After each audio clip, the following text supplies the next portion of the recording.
काव्या बस करना यार, कितनी देर पढ़ेगी? और तू मोबाइल चलाना बंद कर, कितनी देर मोबाइल चलाएगी? अच्छा जी, मेरी बिल्ली और मुझे से म्याऊं। अरे कुछ पढ़ ले, अगले हफ्ते से एग्जाम्स हैं। हाँ तो अभी तो पूरा हफ्ता बाकी है, अभी से क्यों टेंशन लेनी एग्जाम्स की? अच्छा जी, और एक दिन पहले पढ़ के तू बन जाएगी डॉक्टर। वो देखा जाएगा, और वैसे भी मुझे नहीं बनना कोई डॉक्टर वॉक्टर। अच्छा तो नीलू मैडम जिंदगी में क्या करना चाहती हैं? मैं तो स्टोरी राइटर बनना चाहती थी यार। तो फिर ये एमबीबीएस किस लिए? बस मम्मी पापा की जिद थी इसलिए आ गई। बस किसी तरह पास हो जाओ, फिर लिखनी तो मुझे कहानियां ही है। अच्छा वैसे कुछ लिखा है अभी तक?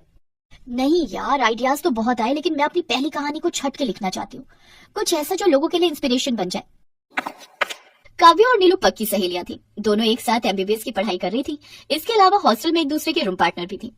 नीलू बस अपने माता पिता की खुशी के लिए डॉक्टर बन रही थी, जबकि काव्या के लिए ये उसका सपना था। सुनना, एक बात तो बता।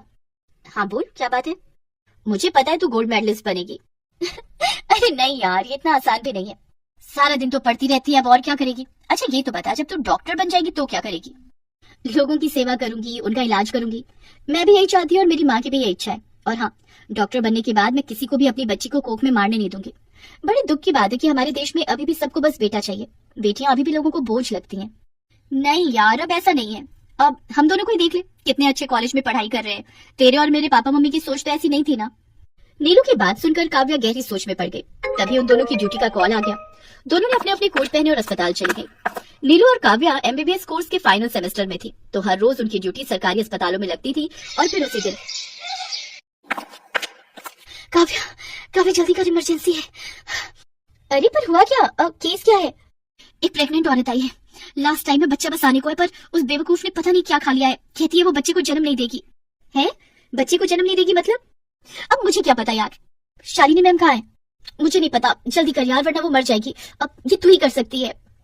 नीलू जानती थी कि उस औरत और उसके बच्चे को अब सिर्फ काव्या ही बचा सकती थी। काव्या झट से उस औरत को ऑपरेशन थिएटर ले गई और फिर कुछ देर बाद, कितनी प्यारी बच्ची है तुम्हारी, क्यों इसकी और अपनी जान लेने पर तुली थी तुम? मैडम, सारे लोग आप जैसे नहीं होते। मेरे घर वालों ने पता लगा लिया था कि मैं एक बेटी को जन्म देने वाली हूँ। उन्होंने इसे मारने की कोशिश की। मैं अपने मायके चली गई थी, लेकिन वहां भी उन लोगों ने मेरा पीछा नहीं छोड़ा। अब उनके हाथों मरने से तो अच्छा था कि तो अब तुमने क्या सोचा है? मैडम मुझे तो कुछ समझ नहीं आ रहा। वो लोग मेरी बच्ची को मार डालेंगे। मैं अपनी बच्ची को पालना चाहती हूँ, आपकी तरह डॉक्टर बनाना चाहती हूँ। अच्छी बात है, तो फिर तुम्हें इसके लिए सबसे लड़ना होगा। पर मैं अकेली कैसे?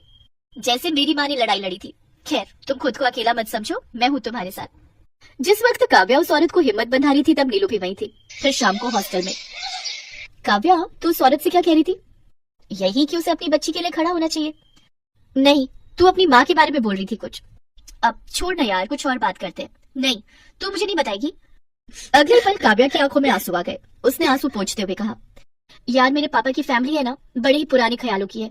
उन्हें हमेशा से ही बेटे चाहिए थे, पर भगवान ने उन्हें पहली संतान बेटी ही दी। वो तू है? नहीं, मेरी दीदी सरिता दीदी। फिर तू आई? नहीं, मेरी छोटी दीदी कविता दीदी। ओह शिट, फिर क्या हुआ? तीसरे बच्चे के रूप में जब मैं पैदा हुई तो मेरे पापा और उनके पूरे परिवार ने मुझे मार डालने की बात कही। अरे बाप रे, फिर तू बची कैसे? मेरी माँ ने मुझे बचाया। थैंक गॉड, अच्छा हुआ आंटी थी वहाँ। यार तेरी माँ तो रियल में सुपर हीरो है। मुझे कब मिलाएगी उनसे? बस अगले महीने हम सबको डिग्री मिलेगी ना, तब, प्रॉमिस। देखते ही देखते एक महीना गुजर गया। नीलू और काव्या की पढ़ाई पूरी हो चुकी थी और अब दोनों को डिग्री मिल रही थी। काव्या को गोल्ड मेडल मिला क्योंकि उसने पूरे कॉलेज में टॉप किया था। फिर मंच पर गोल्ड मेडल पहले खड़ी काव्या ने बड़े गर्व से कहा, आप सबका शुक्रिया, पर आज मैं यहाँ अगर खड़ी हूँ तो अपनी माँ की वजह से। अब मैं अपनी माँ को स्टेज पर बुलाना चाहती हूँ। सरिता दीदी प्लीज आओ ना। काव्या की बात सुनकर पूरा हॉल शांत हो गया। सरिता काव्या से सिर्फ 5 साल बड़ी थी और वो कहीं से भी देखने में काव्या की माँ नहीं लग रही थी। और फिर ये मेरी बड़ी दीदी हैं। इनका नाम सरिता है, पर ये मेरी दीदी नहीं, मेरी माँ है। मुझे तो मेरे माँ बाप ने अनाथ आश्रम में छोड़ दिया था क्योंकि बोझ थी मैं उन पर, लेकिन मेरी दीदी ने मेरा साथ कभी नहीं छोड़ा। अपनी शादी के बाद वो मुझे अनाथ आश्रम से वापस लेकर आई और जब ससुराल वालों ने इनका साथ नहीं दिया तो इन्होंने मेरे खातिर अपना बसा बसाया घर भी छोड़ दिया। इतना कहकर काव्या ने अपना गोल्ड मेडल उतारकर अपनी बड़ी बहन सरिता के गले में पहना दिया और पूरा हॉल तालियों की गड़गड़ाहट से गूंजा था। पास से खड़ी नीलू भी खुशी से ताली बजा रही थी।